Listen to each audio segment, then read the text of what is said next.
સૌથી પહેલા મને એમ કયો કે હું જોયું હે નહીં બધા એક એક જણા કયો વિધાનસભા તો જોઈ પણ અંદર હું જોયું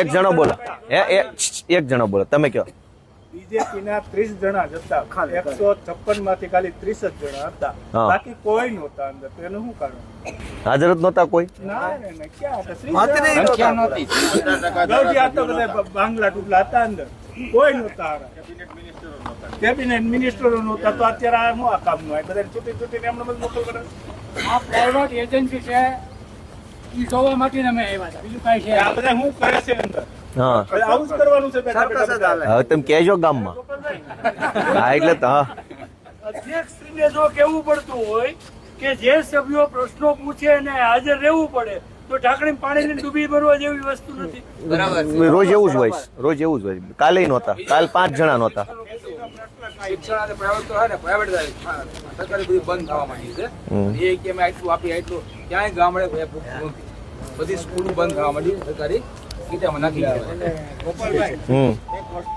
હા કે આપણે જો તૈયારી બતાવી છે તો 8 થી એ હાથમાં પકડી રાખો તોય પકડ 8 થી 10 યુવાનો કે જે આજે આપણે હક આપણે માંગતા થાય એની દર એક તારીખ નક્કી કરી ગામો ગામ 10 થી 15 યુવાનો આપણે આપણો હક માંગતા શીખીએ એટલે ઓટોમેટિક આપણા વિચારસરણીમાં ફેરફાર થાય બરાબર છે સાચી મુદ્દો છે બીજા શું કહેવા માંગે તમે અડધી કલાક બેહવાનો સમયની મંજૂરી હતી આમ તો 5 મિનિટ જ હોય છે તમે આ અડધી કલાક બેઠા તમે વધુ બેઠા છો બીજી વાર કાંઈ ના કાંઈ સાંભળો આપણે અહીંયા આવ્યા બધું જોયું કોણ કયા ધારાસભ્ય કયા પાર્ટીનો હું કામ કરતો હતો એ આપણે લોકોને જઈને ગામડામાં સમજાવવાના છે કે આનું આમ છે તમે બટન દબાવવામાં ધ્યાન રાખો તો સુધારો થાય ને નહીં થાય અહીં તો કોઈ કઈ કહેવા માંગે છે અને એક વાત એવી કરી કે 100 વખત લગભગ માનની છે સંબોધન કરવું પડે એક ને એક વાત કેટલી કોઈ માનની હતી હા મેન મુદ્દો કીધો તમારે 4 ને 42 સેકન્ડ તમારો વારો હતો બીજા બેન હતા એ તો 10-12 મિનિટ એને કીધું તમારે ભાજપમાં એ 12 મિનિટ બોલ્યા આમણે મેન મુદ્દો પકડ્યો આપનો વારો એટલો જ હોય છે આ જે ચર્ચા થઈ સાંભળો અહીંયા વિધાનસભા જ આપડી છે મોડી પણ મજા વારી ઘડીએ માનનીય બીજા 100 શબ્દો કઈક બીજો કઈક 4 વાત બીજી આવે એમાં જે કવિત્વ શક્તિનું બતાવ કર્યો હા એ આ વિધાનસભામાં કરવાની ક્યાં છે એટલી બધી લાંબી ક્યાં કરવાની છે શક્તિ એને વાપરી બધી ભલે સારું જ કર્યું એને એ બોલ્યા પણ એ તો પણ બધાને ખબર છે એ કવિતાને ખબર છે રાખ્યા જી હાટું છે વગાડો એમ કે એટલે વગાડે કે તો આ તમારા બધાના અનુભવ થયા હવે હા બોલો ને ગોપાલ કેવું કર્યો ખાલી બોલો હું કયો અરે તમ તાર બોલવા માંડે સંભળાય તોય સંભળાય આજે મોટી મોણપરી જિલ્લા પંચાયતના સીટના બધા ખેડૂતોને ગાંધીનગર મુલાકાતે આવ્યા છે તેના બદલ જય જવાન જય કિસાન વિસાવદરની વિધાનસભાએ ની જનતા હાવજ છે અને એક હાવજને આજે વિધાનસભામાં મોકલા ઈ હાવજને અમે વિધાનસભા બતાવી આજ ઈ હાવજે અમને વિધાનસભા બતાવી છે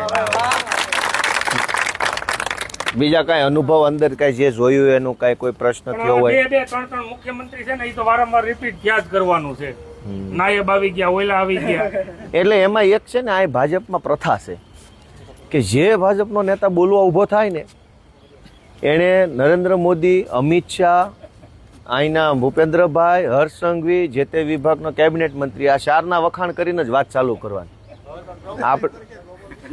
ગમે તમે ગમે માણસ બોલવા ઊભો થાય એટલે આ 4-5 જણાનું ફરજિયાત હું આભાર માનું છું ને અભિનંદન આપું છું ને બહુ સારા છે ને બહુ રૂપાળા છે ને બહુ માનવતા પ્રેમી છે ને અને અભિનંદન આપે ને એમાંય વાંધો નથી હો પાર્ટીને આપે એ ખોટું નથી પણ એની સ્ટાઇલ બહુ ખરાબ છે એ કેમ બોલે ધારો કે મારે એમ કેવું હોય કે માનની મુખ્યમંત્રી શ્રી ભૂપેન્દ્રભાઈનો ખૂબ ખૂબ આભાર નહીં ભલે જે બોલે પણ એ બોલે કેમ માનનીય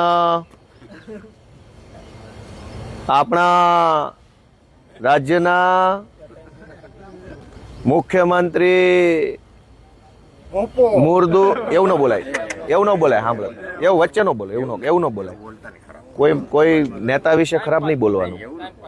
એ ટાઈમપાસ કેમ કરે એ સાંભળો પહેલા, તમે વચ્ચે ન બોલો. આવો ટાઈમપાસ છે. જેને આભાર એમ કે માનનીય મુખ્યમંત્રી છે એનો ખૂબ ખૂબ આભાર આમ બોલાય.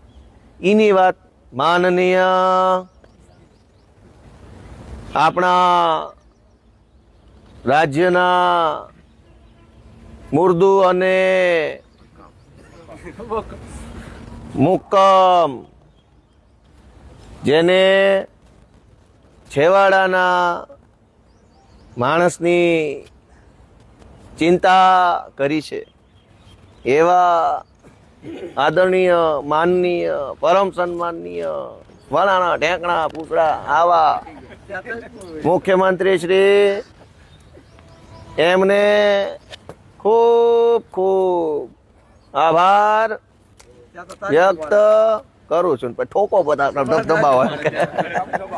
હવે આવું હાલત. હવે ભૂપેન્દ્રભાઈ ના આભારમાં આટલી વાર લાગી.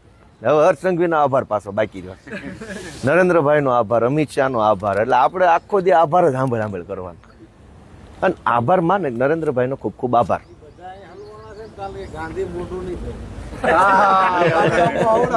એ તો અવળા જ બે ગયા છે. થાય ક્યાં ઈ તે રોજ શું સાંભળવું કે જોવું જ નથી ને. અને એમ નહીં, એમાં બે વાત છે સાંભળો. ગાંધીજી ઊંધું ફરીને તો બેઠા છે પણ આઘાય વહી ગયા છે.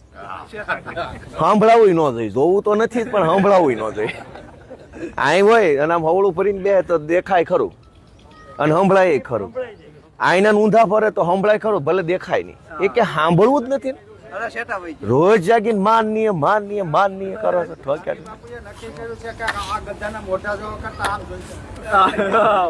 એટલે આ બધું પબ્લિક જાણી ન જાય એટલે બધા જ તે ભાજપના માણસો બહુ કાળજી લે છે. પબ્લિકને કાંઈ શીખવાડવાનું નહીં, કહેવાનું નહીં, જાણવા નહીં દેવાનું, અબૂધ રાખવાની. એટલે હિન્દુ મુસલમાનને ભાષણ સાંભળીને મત આપે. તમે તમારી નજરે જોઈ ગયા ને, હવે કોઈનું ન માનો. મારું નહીં, કોઈનું નહીં. તમારી નજરે જોઈએ તમે હાસું માનો ને. હવે તો તમને ફાવટ આવે મત આપવામાં કે હવે કેમ દેવા. અડધું જ ખાલી હોય, 12 માસ ખાલી હોય એવું નહીં. આ રોજે રોજ તમે ગમે ત્યારે આવવાની છૂટ છે. સવારે 1 કલાક હાજરી પૂરી હોય.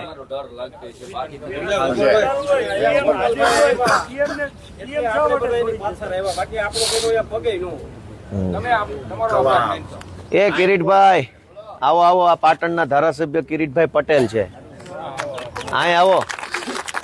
એમને ખારી ઓળખાણ ઈ છે, પાટીદાર આંદોલનમાં કન્વીનર હતા. હોય આપણા આગેવાન છે. આ અમારા વિસાવદર તાલુકાની મોટી મોણપરી સીટ ઉપરથી બધા આગેવાનો આવ્યા છે, જિલ્લા પંચાયત. અને હજડ બમો બધા 1 થી 1. રેજો પાછા તો ભાજપનો ડંકો નહીં વાગે. અમારા ભાઈબંધ હતા પણ જતા રહે. એટલે કોણ એ હમણાં ભેગા જ હતા.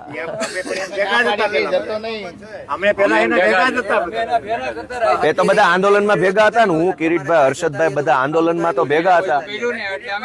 અમારી એક ખામી તો છે પણ છોડી જતું ના રહેવા. અમારે અમે તો જઈએ છીએ, અમે લડીએ જ છીએ. તમે બોલ્યા ત્યારે હતા જ આ બધા. તમે બોલ્યા હતા જ. તમારું ભાષણ સાંભળ્યું બધાએ. તમારું ભાષણ અમે સાંભળ્યું. બધું આખું